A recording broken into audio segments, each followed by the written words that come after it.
வணக்கம். சென்னை கிண்டியில் உள்ள தனியார் நட்சத்திர விடுதியில் உலக தமிழ் பொருளாதார அறக்கட்டளை மெட்ராஸ் மேம்பாட்டு சங்கம் சார்பில் உலக தமிழ் பொருளாதார மாநாட்டில் இணையதளம் மற்றும் சிற்றேடு வெளியீட்டு விழா நடைபெற்றது.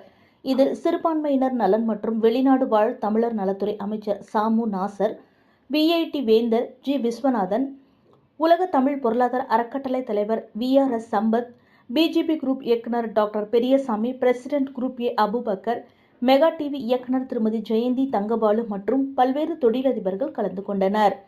நிகழ்ச்சியில் பேசிய அமைச்சர் சாமு நாசர் அவர்கள், தமிழ்நாடு என்ற ஒரு தனி நாடாக இருந்தால் உலக அளவில் 18வது இடத்தில் இருந்திருக்கும் என பொருளாதார வல்லுநர் ஒருவர் தெரிவிக்கிறார். அந்த அளவிற்கு தமிழ்நாடு வளர்ந்துள்ளது.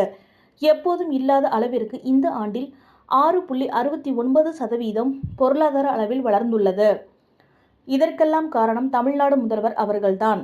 வெளிநாடு முதலீடுகளை ஈர்த்து கொண்டு வந்துள்ளார்கள். தமிழகத்தில் தொழில்துறை, மருத்துவத்துறை, கல்வித்துறை மிகப்பெரிய அளவில் வளர்ந்துள்ளது.